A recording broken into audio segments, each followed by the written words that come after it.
Images. Super cool and essential part of web development. Think of it like a window that lets you show pictures on your website. I'm going to show you how to use it in Divhunt and even make your images look just the way you want them. After we said what the image tag is, let's see how can we use it in Divhunt. Well, firstly, I'll select this div here because I want to nest my image tag inside of it. Then I can go here and left click on the image and my tag will be ready to use. All I have to do now is just select it, go to the settings panel, and I can choose from a bunch of options listed here. But first of all, let's add our image, and I can do that by this source field. All I have to do is upload my image, and I'll choose to upload it from my computer. Let's select this one. Once my image is uploaded, I can just click on it and it will be automatically set. After I set my image, let's go through these options here, and to demonstrate you that, I'll go to the design and mess up with the sizing of my image. You can now notice that my image is all stretched up and appears a little bit blurry. If you want to fix this, you will need to go into some photo editing software and edit the dimensions of your image, then come back here and re-upload it. But you don't need to do all of that work. You just need to go to the settings and choose one option from these sizing options. Let's go with the cover. You will now notice that my image fits perfectly. It's a little bit cutted to the edges, but that's all in order for our image to be zoomed a bit and to be placed in our container to fit without stretching and blurring. You can now play with your dimensions when you can input some bigger heights or even some smaller heights. You can play with the width field and your image will always be fitting into your tag. But if you don't like this option, you can always go to the settings and experiment from all of these options. Now, let's go and set this option here, that is contain.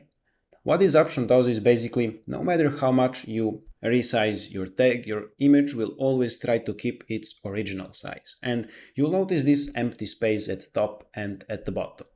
Now, you can freely manipulate your image through this free space.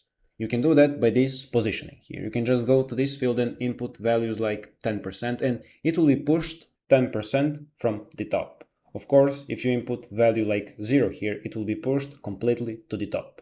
If you go and put value of 100%, it will be pushed completely to the bottom. And with this field, you can play with positioning of your image, but let's keep it 50% so it will be nice and centered. Now, let's go back to the design and reset this option so we can talk about aspect ratios.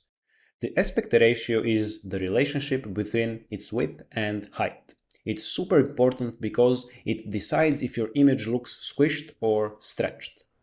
Let's go with first option, that's 1, 1. And you will notice that my width and height of this tag are equal.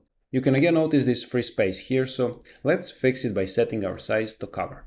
Let's play with the aspect ratio a little bit. Let's set this for 3 ratio. This basically means for every 4 units of width, you will have 3 units of height. It's the same for the other options. For example, for this one, it's basically for every 16 units of width, you will have 9 units of height. This 16:9 aspect ratio is great for videos and wide images, but for now, let's set it to be auto. The next on the list is alt text field. This field is like a backup plan for your images on the web. If for some reason the image can't be shown to the user, maybe because of slow internet connection, the alt text provides a textual description of what the image is about. So it's best to input a description of your image here. For example, I'll input the description here of "This is my office image," because that's what my image is. Now, let's go to the live site to see how this looks like. You can notice that my image isn't loaded and you can see this alt text that we inputted. This basically says to the user what your image is supposed to be. And the last on our list of options is lazy load. Imagine that you're loading a web page and it's filled with lots of images. Without lazy loading, the web browser starts loading all the images at the same time, which can slow down the page's initial load time. Lazy loading is like a smart way to load images. The browser only loads the images that are currently visible on the screen. It waits to load the other images until the user scrolls down and those images come into view. This speeds up the initial page load because the browser doesn't have to load everything at once. So, if you have a bunch of images on your web page, it will be wise to use this option, because it can have a positive impact on your web page speed. That will be everything for the image tag in Divhunt. I hope that you learned something new in this video, and I'll be seeing you in another one.